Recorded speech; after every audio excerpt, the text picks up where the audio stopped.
5 actionable things. That is what I got from this week's episode. Dr. Jake Clendenning came on the episode. He's an elite executive coach. He's got a podcast, and they've frankly done amazing. They're about 100 or so episodes in, and I'm really excited to dive into that conversation so you guys can hear it. Additionally, if you are watching the podcast, instead of just listening, you're like, what the heck is Josh wearing? If you stay tuned through the end, I'll explain.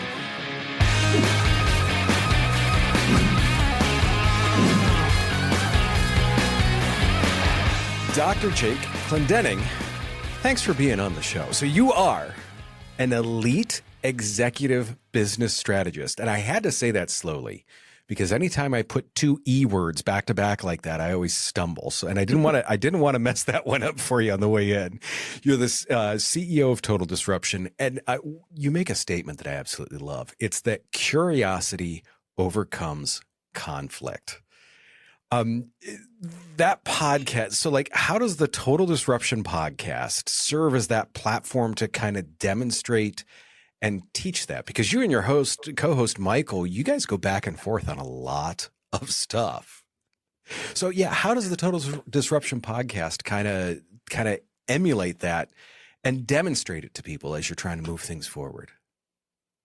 Well, the reality is it's actually remarkably easy to do. I should say simple, not easy is how I should state that. It's remarkably simple how we move that forward. So you're right. It's about being curious. And the easiest way for us to be curious is to ask questions. There's nothing wrong with asking questions. It's actually the right way to approach most things in the world if we want to actually know more about it. And we want to dig deeper into that. So in the coaching universe, there's a it's not an acronym necessarily, but there's a kind of a methodology that people talk about all the time. And it's the difference between snorkeling and scuba diving, right? Snorkeling, you're going to be up there paddling around on the top of the water and you can see the fish down there low and there's stuff, at a distance, and you understand a sense of what's going on in the water around you. But when you're scuba diving or free diving, you're going deep. You're getting all the way down there. You're getting immersive into it, and then there's more risk involved in going deep with that. That's the real power in the curiosity statement. Is you've got to be able to risk asking a question in such a way that you're going to get an answer you probably wouldn't have ever gotten otherwise.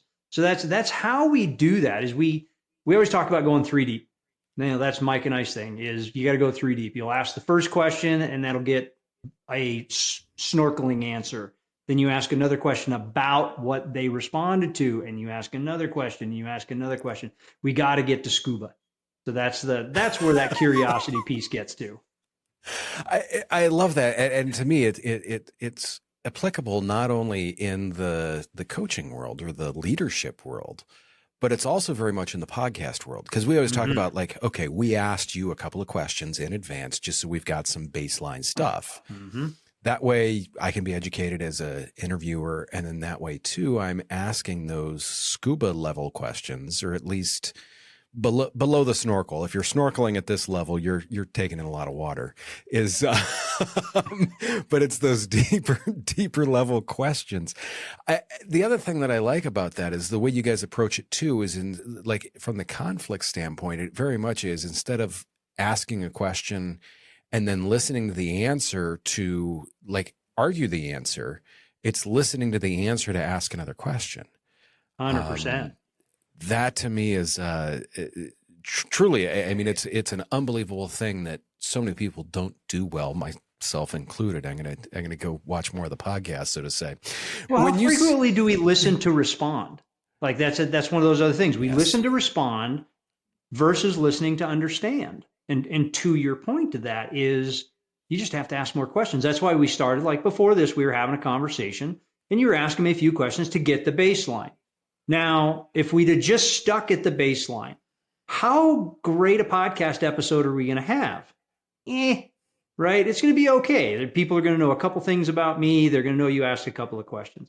And yet it's not what the listeners are really hunting for. Like they want some of that conflict. They want a deeper answer. They want when we think about this from a listener's perspective, and the reality is, and I look at it this way with podcasting, especially, and just about everything that I do, it's all about relationships. It is all about the relationship. The only way that we're going to have a actual relationship, we're going to create a connection, is we're going to have to ask deeper questions. We're going to have to ask bigger ones. We're going to have to go further, because then the person you're asking the questions to, and here's a little master class for hosts for you for the second, is if you want to make the guest feel like it's all about them, ask questions. All it is, right? Because then it's all about them, and then they feel heard.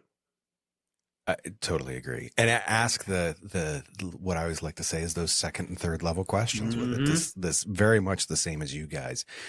And it's, to me, it's dawning. It just kind of dawned on me that very different areas, coaching and podcasting, but in the same sense, that it's the same thing, the same exact thing applies. And I truly love that. You started this to grow your audience. I mean, that's why so many people start a podcast. They want to reach more people. They want to talk to more than just the person sitting in front of them across the room. Did you say, like, look, this is the specific people that we're targeting with this, or did you start to figure that out later? Or like, what was your mindset going into that?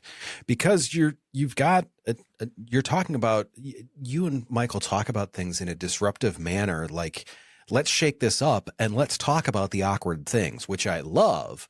And you guys talk about them in a presentable way. But once again, who's that for, and is that intentional? It is intentional. That's absolutely true. The who has, I wouldn't say evolved. I would say the fact is we didn't know who we were talking to in the beginning when we first starting this. We had not customized an avatar, created, we hear about that all the time, particularly from an entrepreneurial space. Who's your perfect client? I personally hate that statement. I think it's a terrible question, but that's just me. But there's some truth in it, right? There's truth within the lines of what that cloud says. So this is actually my second podcast that I started. My first one was a solo that I did, and it was called Embrace the Suck. And it was just all about doing the hard things that we know we have to do to get to the great things. And I don't know, I think I did like 135 short form episodes that were just me talking about stuff is that I did. My viewership was pretty much like my mom is essentially what it was. Like that show was pretty much for me is what that was. I just had a message to get out, and I shared it. And there it was. So when Michael and I started Total Disruption and we marched down this road, we said, okay, we have to pick an audience this time. We actually have to choose who we're going to reach out to. So like, and it's pretty easy-ish to do when you go, okay, I'm going to host my podcast on Riverside or Simplecast or wherever I'm going to post it. They're going to ask you what category that your podcast is in. Well, you're going to have to ask yourself some questions right now. What am I really talking about? What am I addressing with? And you've got to answer those questions. So we march down the road of, okay, we're a little bit of personal development. We're a little bit of professional development. We're a little bit disruptive in some business practices. And we are also talking about very traditional things, methodologies that we need to do. So once we defined what we do, then you go, okay, who needs to hear this? Who are the people that needs to hear it? Well, the easy button is everybody, but you can't reach everybody. That's not a marketable place to look. It just doesn't work. So you have to break it down a little bit. We cheated on this one a little bit, and we said, all right, let's go listen to some other podcasts. Let's listen and let's see who their audiences are and find out if those are the people we're speaking to. So we did some guest appearances, and we're still doing them, obviously, to just be able to broaden our audience. The greatest part about podcasting is the fact that there's so many of us, we can cross collaborate and we can build each other, and it's awesome that way. But so that's where we started to develop our audience and really build into that space. And now we're enough episodes through it now. We're in season 2 of the Total Disruption podcast, plus the Battleground episodes as well. So we're at like, I don't know, we're over 100 or so episodes. I think there's 300 and some episodes, 350 something total that's on the YouTube channel. But Now we've got analytics. Now we have analytics that say that we can go and look and who's actually listening to our show. Who are the people that are actually listening? So we can now we're at the point we're curating a little bit of what our content is. What does our audience want to hear? What do they want to hear us bantering about? So we're able to do that. So I would call it evolutionary is how audience wise has gone across. We started with a demographic.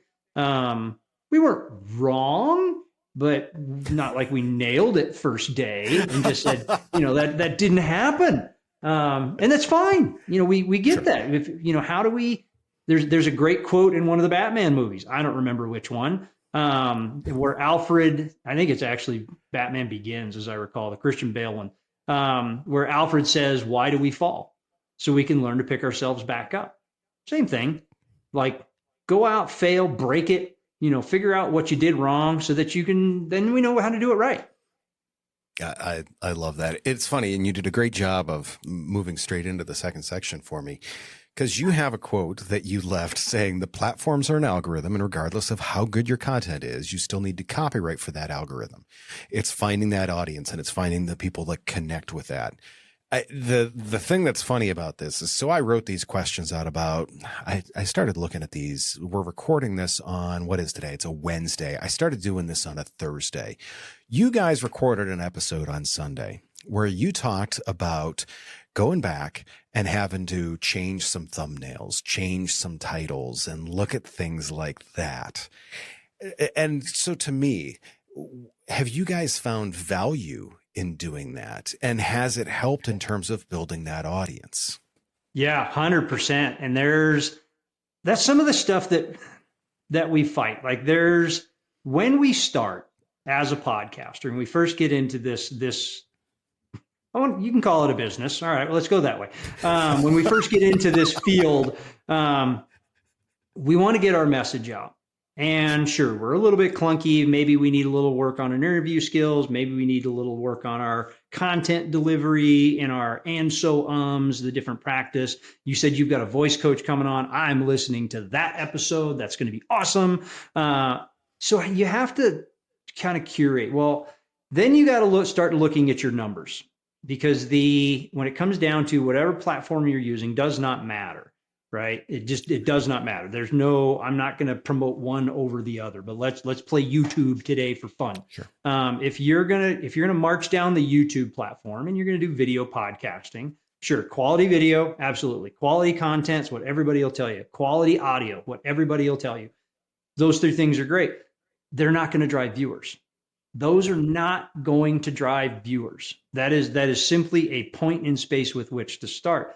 So I initially started with rewriting and making the titles better. So I started there, and I used AI to help me a little bit with that. I reached out to some other mentors. What do you think about this? What's the audience looking for? Did some different market research to try and find out. I went back to Mr. Beast videos and different things, and like, what's the number one word that's being clicked on? What's the number one topic? And I started there, and I watched our viewership tick, right? It moved. It wasn't a jump, but it moved. I went, okay, that's a piece. And then I got into the content and I started rewriting the show notes and show descriptions and show summaries, which are critically important. If you hear me say anything today that you take, learn to write your show summaries for SEO and AI searchability so that the things can find you. Like, learn to write them that way. It's not that hard. Really not that difficult to be able to do it. Use AI to cheat, right? Go in there, write all the things, or pull the transcript and have it write you a summary that's SEO optimized. Works great. Yep. So then we went back to your point on the episode where we're talking about a little bit on Sunday. One of the things I've never done, I always allowed whatever platform to grab whatever cover art or whatever funky face I made, whenever you're doing it, as the thumbnail. I didn't put a lot of credibility into the thumbnail at the time. It wasn't something I paid attention to. Recently, I wrote a new program. I built a new bot, basically a new AI bot to scrub the transcript. If you guys want this, reach out to me. I'll send you the prompt for the heck of it, because it took a little doing to get there, but it's working really well now. To where AI will build me this prompt. I can go, here's the episode transcript. Here's what I want. Here's my, now I've got it built. I don't have to put all this in there, but here's my logo. Here's my colors. Here's the stuff that I want it to do. Write it for SEO optimization, write it to drive YouTube and Simplecast viewers and Apple Podcast viewers. Gave it this longer prompt. And so it builds me this cool and groovy little thumbnail that looks remarkably similar to every other thumbnail that's on YouTube that's driving a ridiculous amount of traffic. And I have watched so Sunday's episode alone with that thumbnail, in the viewership in the last few days, we have seen probably a 10x on that, on our total views and downloads just in those few days by messing with the thumbnail. So it's so frequently such a simple thing to do that we just aren't doing. But back to that quote of, you have to run the algorithms. So we're both fortunate that we've got VAs, we've got leverage, we get to do a lot of things, but we don't have to do a lot of things that other people are really good at. But there was a time we were a one-man band, right? We were a one-arm wallpaper hanger. We did all the stuff and all the things, everything, and we had to touch it. You just have to decide what's most important to you, right, and do one thing after the next, and then consistency in doing it. Like, you can't put one thumbnail for 350 videos and think that you've got a data analysis range. You've got to literally go in there and go, okay, I'm going to do 100, which we did. We did 100, and all of a sudden we saw those 100 podcast episodes, our downloads went up from, boy, I bet they easily went up 10x in a day, simply by doing the thumbnails. That's something that we've heard quite often with that. Once again, you're really good at these segues for me. Unintentional, but thank you. No, this is a big takeaway that you've had is, and I heard you say this in the last episode. I heard you say this 2 or 3 episodes ago that I was watching your guys' show. Done is better than perfect. And as soon as I'm watching you as I'm saying this, and I'm about a quarter of the way through it. As soon as I said done, you're like ready to finish the sentence, which I love. What's been times when you've said done is better than perfect? You've thrown it out there, and give me a short example of when done is better than perfect has turned out amazing, or done is better than perfect has turned into a poop storm.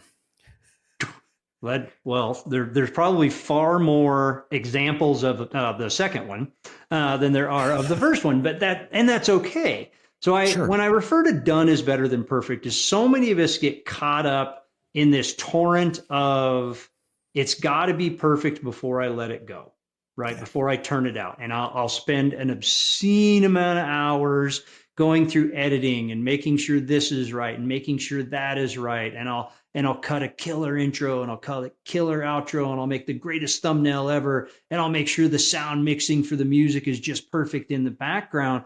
And that's all great. That's all great. It's all awesome stuff. And if nobody's going to see it, did it really happen, right? It's a tree that fell in the woods. Did anybody actually hear it? So when I say done is better than perfect, there's different spots, especially in podcasting. And I've heard this said from several different people that do it, is don't release your podcast until you've got 10 episodes in the hopper, is one of them. And there's a reason for that. But the other part is now you're going to start to get comfortable moving forward with things. If you get so hung up on this one thing's got to be so perfect, it's not going to be. So to your point of done is better than perfect, what's turned out, what's of great, and what's been the crap storm on the other side. Battleground. So Battleground is a offshoot of our Total Disruption podcast show. So we languished on a long time, a lot longer than we should have, trying to create something even better than what it was. So we fought with it and fought with it and fought with it and fought with it and fought with it. And it did not benefit us. Like, there was no monetary benefit. There was no increase in downloads. There was nothing. We could have released a talking heads version of that, and it would have got the exact same amount of downloads as it did anyway.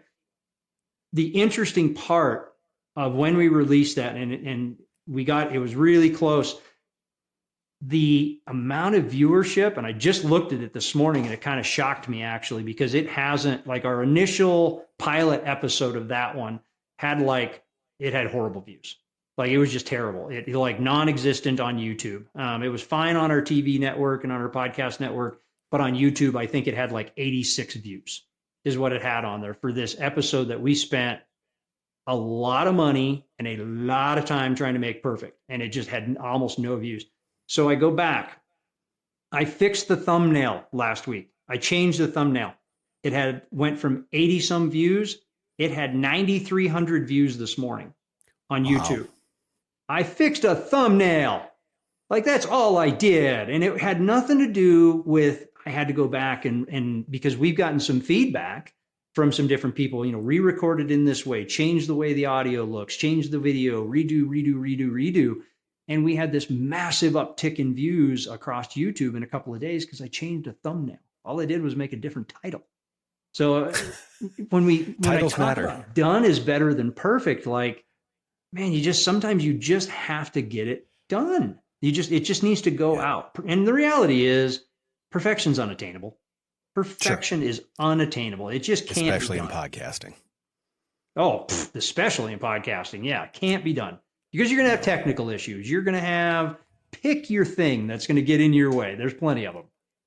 And it's so funny because with so many people that we work with and coach in like podcasting and that, we see it so often where people are like, oh, my hair's a little, who cares? I've had people like, yeah, I want to do the podcast. I need to lose 10 pounds first. I'm like, no one cares.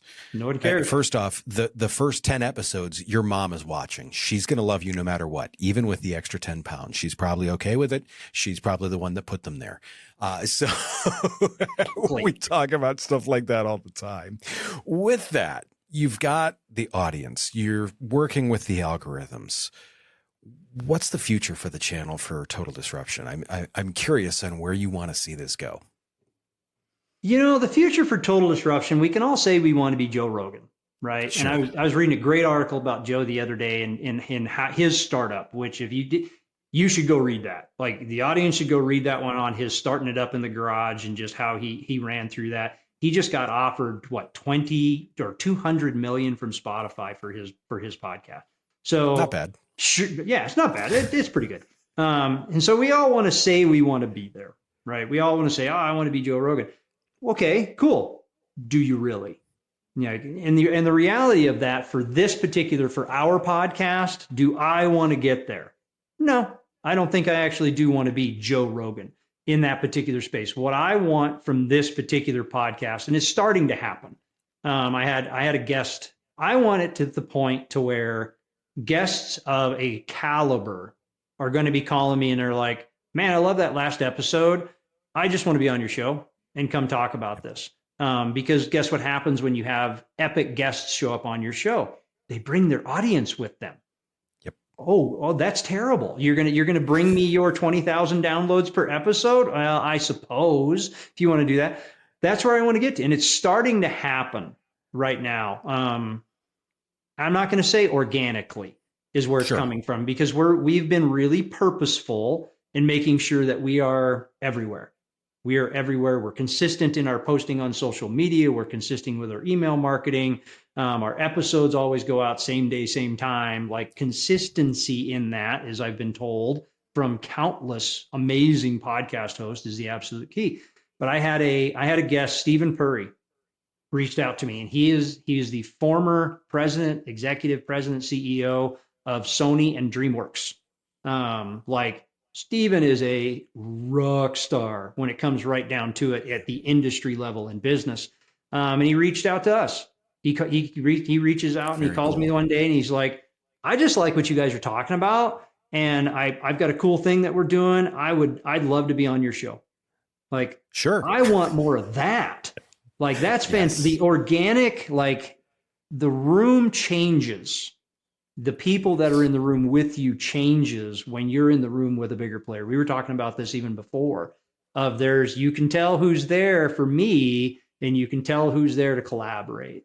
And this is one of those spots that when you get those phone calls, like that feels good. And that's when you know you're marching down the right road towards the right kind of monetization for it. Because yes, it's wonderful to help everybody. There's nothing wrong with getting paid to do it. That is perfectly okay. You have to give yourself permission in that.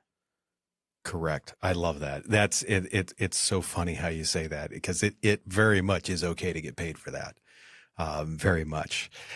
The signature closing question that I love to ask everyone is, if you've got one piece of advice for someone that's just starting out, whether it's business owner, marketer, maybe it's a CEO that's looking to do an internal podcast, what's that one piece of advice that you're going to give someone up front?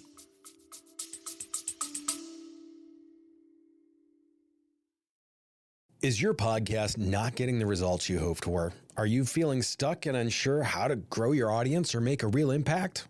We get it. Podcasting can be a challenge, but with the right strategies, it can be an incredibly powerful tool. That's why we're offering our free no-pitch podcast consultation. We'll spend 30 minutes with you identifying areas for improvement on anything from optimizing your audio or video quality to developing a content strategy that resonates with your customers. If you're ready to unleash your podcast's full potential, visit the link in our show notes to schedule your free consultation. Space is limited, so sign up today so we can help you create a podcast that truly shines. With exception to the internal podcast, this would be a little bit different. So Sure. With the other ones, I would say monetization plan. Have a monetization plan right away. That doesn't mean go out and get Nike, Adidas, whoever sponsors. That may not be happening, and that's cool. And yet there are a bunch of cool methodologies that you can use. We started with programs that we sponsor, and basically a subscription model is how we started in order to be able to give back to those programs we sponsor. So a subscription model is great. Affiliate market is a wonderful place to start, because there's lots of wonderful affiliates out there that would love to pay you to help promote their products. And it looks just like a sponsor. Looks like it, smells like it, tastes like it, shows up the exact same way, and you get paid off of sales that you can get there. There's lots of ways to create a monetization strategy for your podcast, until the point to where you're big enough that you can reach out to the bigger hitters and say, hey, I'd love for you to pay me $100,000 this year to be able to and put you on the podcast as a sponsor. Absolutely. Build up to that. But there's lots of ways to monetize. Now, the corporate, that's a good one. And you threw that one in on me, because that one's a different model altogether. We talked a little bit. This is the advice I'd give those guys. This show's not about you. If you are the corporate podcast guy, the corporate trainer, whatever that piece is, one of my favorite coaching books, Prosperous Coach, Rich Litvin wrote it. It's not about you. If you get up on that show and you say, well, what can I do for my people today? It's good, right? It's not the wrong question. It does come from a servant's heart. Reframe it a little bit. What does my audience need today? What does my audience need? It's going to force your brain to show up differently, and you're going to show up differently. When it's not about you, your audience is going to show up differently. I absolutely love that. We've talked about that, and we preach that all the time on our podcast. To me, that is a great way to leave it off. Thank you very much for the time today. I appreciate all the advice. I know our listeners do too. And do me a quick favor. Tell people where they can find you. Well, you can find us at www.total-disruption.com. That is the primary website. You can find all the old podcasts everywhere you want to do it. Find us on all the social media channels. If you want to connect with me directly, you can go to getmybearings.net. Getmybearings.net. That's my author website. So you can get hold of me directly in direct email, or you can find me on social media. I am not hard to find. Absolutely reach out and connect with me. Shoot me a DM and say, hey, I saw you on Pedal Stomper, and I'd love to connect with you. I'd love to help you any way that we can. Awesome. For everyone, Dr. Jake Clendenning, thank you. And I will be right back after this short message, so that way we can talk about some actionable tips. It's always interesting when we have coaches and people like that on, because some of them give some of the fluffy feel-good stuff. Dr. Clendenning, definitely, he's not that guy. He's someone that's going to give you like good, actionable steps. And I truly appreciate that. And that's one of the reasons why I was excited to have him on the show. The first thing that we're going to talk about that was actionable from this, the go 3 deep on the questions. It's something we coach all the time. It's something we talk about all the time. That first level question is something that you should be asking off the air. Ask that before the show. Those are the base level questions, that basic information that you should already have. It's the second and third questions. Those are the ones that really are adding like meat to the story. That's where the story is. That's where the interesting stuff is. Tell people the stuff that you got answers for in the first questions. Tell people that. That way you can get right into those second and third questions. I love the difference between snorkeling and scuba diving. Great analogy on that. Make sure that you're able to spend the time and go deep enough into what people are doing that you can ask those better questions of them. Huge for making sure that your podcast is informative for the people that you want to hear it. Second off, optimize those show summaries and descriptions, as well as, well, we'll talk about that in a second. Going to leave you in suspense. The show descriptions and summaries.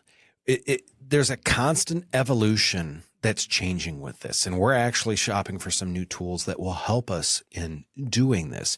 It's making sure that you have the right words in there, the right descriptions in there. It's making sure that you are able to get found via the text that you have. Now, part of that is in the transcriptions, making sure you're saying the right things. But really, the description, that's where YouTube, that's where the podcast programs, that's where Google, that's where ChatGPT, that's where Perplexity, they are looking at those things to decide what to show.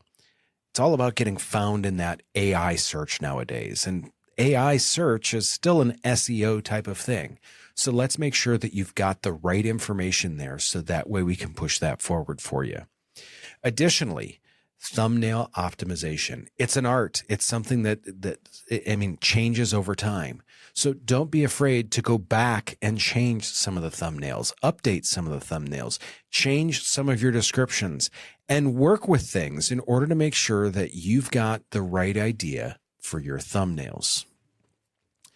The one that I want to go, the two that I actually want to go further into, one of which is done is better than perfect. This is something that we run into all the time with people where they're like, hey, I want to start a podcast, but I need to be better at this, or I need to do this better, or I need to, you are going to learn a lot of this as you go. It's like anything else. It's like weightlifting. It's like riding a motorcycle. It's like golf. It's like knitting. You start out with a base level of skill to it and you build on it. I give some sports analogies, like LeBron James did not start out as a star basketball player. He worked really, really hard to do that. For those of you that are Michael Jordan fans, you know he didn't make his high school basketball team. He worked really, really, really hard in order to level up those skills. So when you're starting your podcast, you've just got to get it done. You start, you give it that baseline. And from that baseline, you're then able to build. Now, you've got to make sure that you are looking at ways to get better each week. But it's that baseline that you start at. Just get it done. You're not going to be like the world's greatest host the first time out of the gate. Get it done. The other thing is, and this is the theme that we talk about so much, and this is why I love doing these actionable tips at the end. We do this for you. This is you. Your podcast needs to be about your audience. It's not about you. It could be your knowledge, but once again, it's not you getting your knowledge out for your sake. It's you getting the knowledge out for the people that want it, for the people that need it. If you're doing interviews, it's to help the guests that you have on get that that message out there. It's to help them get that visibility that they need. It's once again, your podcast isn't about you. It's about your audience. It's about making sure that you are doing this in service of the people that you are trying to reach. I love when he said, "What does my audience need today?" That's huge. What does my audience need to hear today? It's something that I absolutely love, and it's something even I got to make a better effort on. So do me a favor. Tell me what you need to hear. Tell me what skills you would like to hear more about. Tell me what you would love to learn about, because that is what I want to do. Speaking of which, at the beginning of the episode, like I said, I'm wearing some different clothes today. Normally, you guys are going to see me in the black shirt with the logo on it and the red stripes on the side. And today I am in a suit. No tie, but a suit. Why? Well, occasionally I'm in rooms that need something a little more than a polo shirt. I actually presented on some stuff this morning. Typically when I'm presenting to an audience, especially anymore, I want to look good. So we decided to step it up this week with a suit. Yes, if you're just listening to this, I said that right. A suit. You need to go over and watch the podcast for that, right? Nonetheless, do me a favor. Take care of yourself. If you can, take care of someone else. I will see you very, very soon.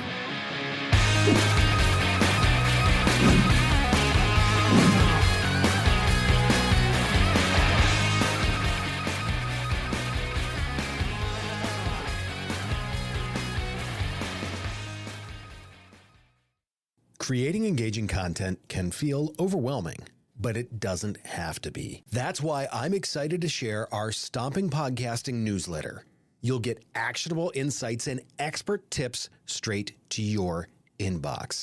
These are to help you maximize your video marketing and podcasting return on investment. Head over to the show notes and click the link to subscribe to our free newsletter. Don't miss out on this opportunity to become a video marketing and podcasting pro.